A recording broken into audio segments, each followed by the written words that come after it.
AP ఎన్నికలే కాకుండా దేశవ్యాప్తంగా జరిగినటువంటి సార్వత్రిక ఎన్నికల విషయంలో రకరకాల ఊహాగానాలు, రకరకాల అపోహలు లేదా రకరకాల భావజాలాలతో ఈరోజు పరిస్థితి చూస్తే ప్రత్యేకంగా ఆంధ్రప్రదేశ్లో ప్రధానంగా ఒక విచిత్రమైన పరిస్థితి ఏంటంటే జ్యోతిష్కులు కూడా పంచుకున్నారు. ఈ పార్టీ ఆ పార్టీ, సర్వే సంస్థలు పంచుకున్నారు ఈ పార్టీ ఆ పార్టీ, అనలిస్టులు ప్యానలిస్టులు కూడా పంచుకున్నారు ఈ పార్టీ ఆ పార్టీ, మీడియా కూడా ఈ పార్టీ ఆ పార్టీ అనేటువంటి స్టాండ్ తీసేసి ఇక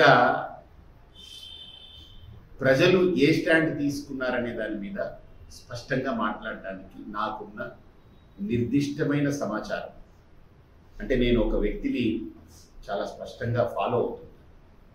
ఆయన ఇప్పటి వరకు ఏది నాకు చెప్పినా ఇప్పటిదాకా ఏది ఫెయిల్ అవ్వలేదు. నేను ఆయన్ని కౌంటర్ చేస్తాను, ఆయన నాకు చెప్పిన విషయాలు నేను ఆయన తర్జన భర్జన చేస్తాను.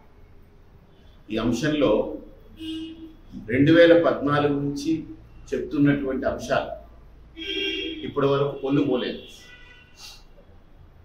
సంఖ్యతో సహా నేను మోడీ గారి యొక్క ప్రస్థానం నుంచి చెప్తూ వస్తున్నా.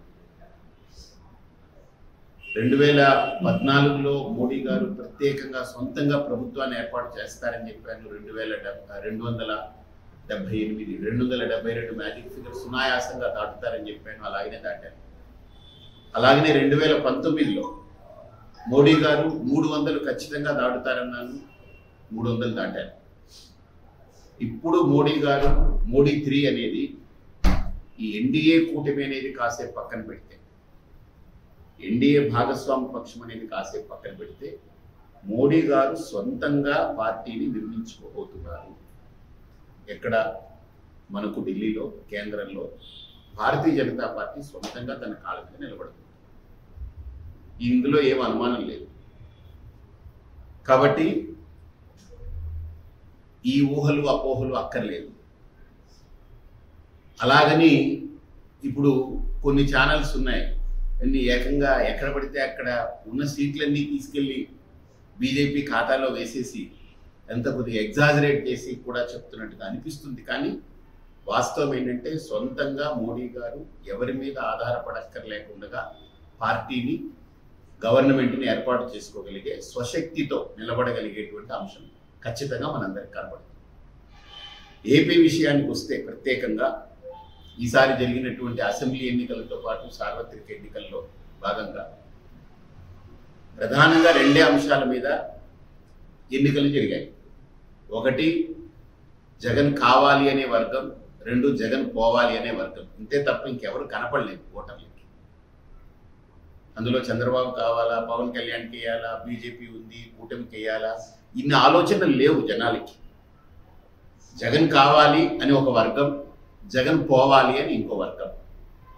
దీని మీద మేమిద్దరం బాగా ఆయన తర్జన భర్జన చేసిన తర్వాత నాకు ఉన్న ఒక క్రెడిబుల్గా ఉన్నటువంటి ఈ ఎన్నికలు విషయంలో బాగా సర్వే చేసి సొంత డబ్బులు ఖర్చు పెట్టుకుని చేసేటువంటి వ్యక్తిలో ఆరా మస్తాన్ అనేటువంటి వ్యక్తి కొద్దిగా క్రెడిబిలిటీ ఉన్నటువంటి వ్యక్తిగా నేను పరిగణిస్తూ వచ్చాను. కానీ ఆరా మస్తాన్ గారి విషయంలో కూడా మొన్న ఆయన ప్రెస్ మీట్ పెట్టినప్పుడు ఆయన చాలా ఒత్తిళ్లకు లోనయ్యి, చాలా టెన్షన్కి గురయ్యి, ఆయన మాట తీరు కానీ ఆయన చెప్పినటువంటి విధానం చూస్తే ఏదో ఒత్తిడికి గురై చెప్పినట్టుగా అనిపిస్తుంది. ఆయన 94, 104 ఇలా వస్తాయి, ఇంకొంత రావచ్చు, అక్కడ ఇలా రావచ్చు అని చెప్పుకొచ్చారు. కానీ వాస్తవంగా ఈ జరిగిన ఓట్ల శాతం చూస్తే ఇదేమి 95, 94లో వచ్చి ఆగే పరిస్థితి కనపడట్లేదు. ఇది జగన్ కావాలి అనేటువంటి వర్గానికి పెద్ద ఎత్తున ఓట్లు పడ్డాయనేదే నాకు, ఏ వ్యక్తితో అయితే నేను అనుబంధమై నేను మాట్లాడుతుంటానో ఆ వ్యక్తి చెప్పినటువంటి అంశం. అయితే మెచ్చుకోదగ్గ విషయం ఏంటంటే అసలు టీడీపీకి ఎవరు సీట్లు అడుగుతారు, ఎవరు నిలబడతారు అనేటువంటి ఆ భావజాలం నుంచి టీడీపీని ఎక్కడో పడిపోయిన దాన్ని మళ్ళీ పైకి తీసుకొచ్చినటువంటి అద్భుతమైన ప్రయత్నం చంద్రబాబు నాయుడు గారు చేశారు, అందులో అనుమానం లేదు. చంద్రబాబు నాయుడు గారు చేసిన ప్రయత్నం అంతా ఇంత కాదు. ఆయన రాజకీయ చతురత అనండి, ఆయనకున్న అనుభవం అనండి, ఏదైనా ఆయన ప్రయత్నం గట్టిగా చేశారు. కానీ ఈసారి జరిగిన ఎన్నికలు మీరు స్పష్టంగా చూస్తే జగన్ పోవాలి అనే ఒక వర్గం, జగన్ కావాలి అనే వర్గం, ఓన్లీ దాని మీదనే జరిగింది ఎన్నికలు. సో కాబట్టి ఈ నేపథ్యంలో నాకున్న సమాచారం మేరకు స్పష్టంగా 1, 2, 3 అంటే 123 స్థానాల్లో జగన్ స్పష్టంగా గెలుస్తారు. అంతేకాకుండా నాకు ఆయన చెప్పిందైతే నాకు ఊహకి అందట్లేదు. ఆయన ఏమంటారంటే గతం కంటే కూడా ఇంకొక 6-7 స్థానాల్లో అంటే 159 స్థానాల్లో జగన్కి అవకాశాలు ఉన్నాయనేటువంటిది ఆయన చెప్పుకొచ్చారు. కానీ నేనైతే ఆయన దగ్గర నుంచి విన్న తర్వాత కొన్ని నిర్దేశించి ఇది స్పష్టత అని నేను తెచ్చుకున్న దాంట్లో చూస్తే 123 స్థానాలు వచ్చాయి. హిందూపురంలో కూడా ప్రత్యేకంగా ఈసారి ఒక పరిణామాన్ని చవి చూస్తారనేటువంటిది అనిపిస్తుంది ఆయన అంచనా మేరకు. అంటే ఈసారి జరిగినటువంటి ఓటింగ్ శాతం చూస్తే 1,00,000 ఓట్లు రూరల్లో పడింది, 93,000 ఓట్లు చిల్లర టౌన్లో పడింది. టౌన్లో కూడా ఓట్ల శాతం పెరిగింది ఆయన అంచనా మేరకు. అంటే ఈసారి జరిగినటువంటి ఓటింగ్ శాతం చూస్తే 1,00,000 ఓట్లు రూరల్లో పడింది, 93,000 ఓట్లు చిల్లర టౌన్లో పడింది. టౌన్లో కూడా ఓట్ల శాతం పెరిగింది. అయితే టౌన్లో పెరిగినటువంటి ఓట్ల శాతంలో కొత్త ఓటర్లు కానీ అలాగనే ఇక్కడ ఒక ప్రత్యామ్నాయానికి ఏదైనా అవకాశం ఇస్తామనుకునే వాళ్ళ ఆలోచనలకు కానీ అద్దం పట్టేలా ఇక్కడ కూడా ఓట్లు అనేటువంటిది చాలా కీలకంగా మారబోతుంది హిందూపురంలో. కాబట్టి తప్పకుండా హిందూపురంలో కూడా ఒక పరిణామాన్ని చూసే అవకాశాలు హిందూపురం పొందుతుందనేటువంటిది కూడా నాకున్నటువంటి సమాచారం. కాబట్టి ఇది నేను ఏ పార్టీకి ఇదయ్యో ఒరిగిపోయో మాట్లాడేది ఏం లేదు. ఎందుకంటే 2014లో నాతో వైసీపీ నాయకులు మామూలుగా మాట్లాడలేదు. మీరు ఎలా చెప్తారు అలాగా, చంద్రబాబు గెలుస్తారని, అసలు మా దగ్గర ఇదిగో ఇన్ని సర్వేలు ఉన్నాయని నాతో వాదించారు. నేను చెప్పాను, నాకు ఆయనతో నేను ఎవరితో అయితే కనెక్ట్ అయి ఉన్నానో ఆ వ్యక్తితో నాకున్న అనుబంధము, ఆ వ్యక్తి పట్ల నాకు నిగూఢమైనటువంటి నిబద్ధతతో కూడుకున్నటువంటి ఒక అనుభవం ఉంది. ఆయన చెప్పింది చాలా చాలా అద్భుతమైన ఒక టెక్నికల్గా ఆ శాంపిల్స్ తీసిన విధానాలు కానీ, లేదా ఆయన మాట్లాడే తీరు కానీ, ఆయన మూడిని కనిపెట్టే విధానంలో కానీ ఆయన చాలా దిట్ట, చాలా మామూలు వాడు కాదు. అంటే ఒక సన్యాసము ఆధ్యాత్మికతలో నేను ఎలాగా నాకు ఒక దాన్ని నమ్మి నేను వెళతానో ఆయన కూడా ఒక వ్యవహారంలో వ్యవహారకర్త ఆయన. అలాగని ఏ పార్టీకి చెందిన వ్యక్తి కాదు. అంటే నాకు మళ్ళీ ఎన్నికల్లో నేను ఆయన చెప్పాలి. సో ఆయన ఇష్టపడడు.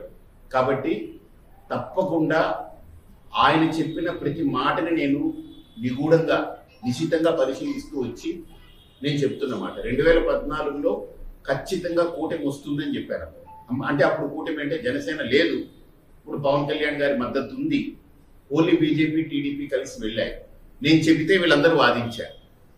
అలాగనే ఇప్పుడు 2024లో కూడా మళ్ళీ మరొక మారు జగన్ వైపే, జగన్ కావాలి అనే వర్గం చాలా సైలెంట్గా చాలా ప్రభావవంతం చూపించేలాగా ఓట్ల శాతం పెరిగాయనేటువంటిది ఆయన యొక్క పరిశీలనలో వ్యక్తమైంది.